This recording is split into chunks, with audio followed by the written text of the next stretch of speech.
I'm going to use the quick select tool and the select and mask um, area to cut out my pig so that I can place him in the sky picture.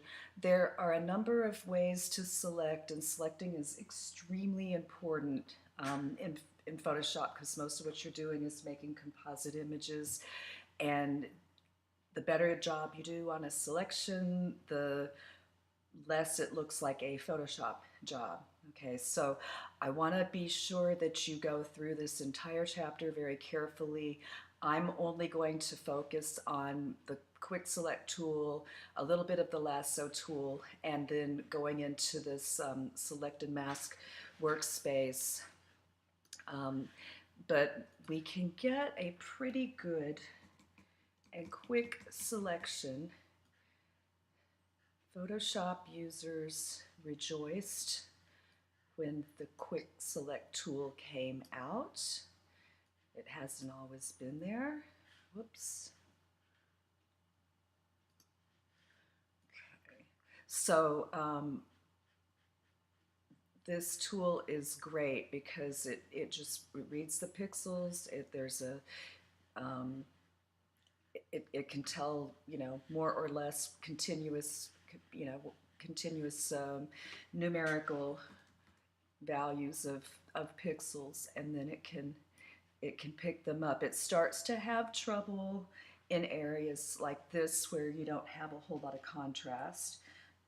So it's not a perfect tool, but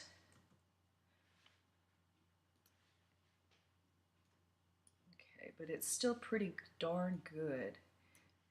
We used to have to do this whole thing with the lasso, and that was not good. That was hard to do. Okay. But if you look up here, you've got this quick select tool. You've got a quick select tool with a minus sign to take away if you selected too much, and you've got a select tool with a plus sign if you need to add to your selection. Now, it's going to come to a point. One thing you can do when you get into a tight area is, of course, make your brush smaller. Another way that you can go back and forth between the plus and the minus on this quick select tool is to use your Alt key on a Mac, and I believe it's your Option key on a PC. No, it's your Alt key on a PC. I believe it's your Alt key on a PC. It's very hard for me to do this and talk at the same time. But it's going to get to a point when there's just only so much you can do with the quick select tool, because if you get into this situation where you're fighting with it, you're going back and forth. No, I want this, no, I want that. You can always revert back to old school.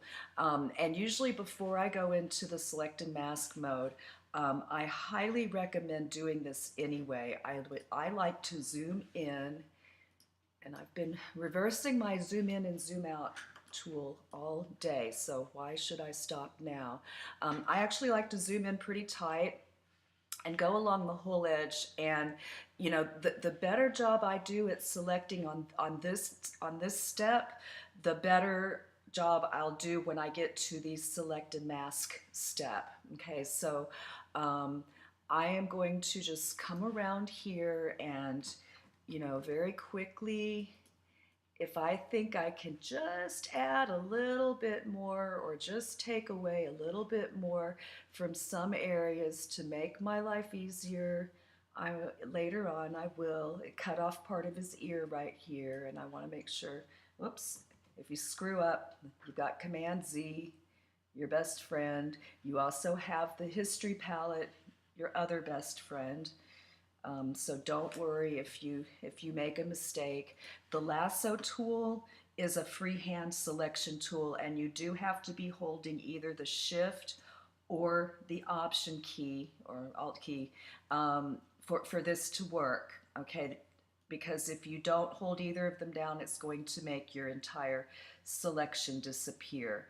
But this will let you freehand draw around small areas. It's definitely not good for big areas. It takes a little practice. Um, but I would like for you to try it at least. And if it's faster to do it this way than to sit there and, mess around with your settings on your quick select tool, then do that. I usually just leave my preferences alone, the tolerance settings on, my tools like that, and just, find another tool to do the job. Usually whatever they have as the default is good enough. Okay, so here's more or less a good selection. I'm almost done. I do want to point out a couple of things. See, it's a little hard to do this. It's a little hard to do this, freehand, but it's doable. Okay, I want you to look for little things like this because these are things that are going to give it that, oh, it was photoshopped look. You don't want that.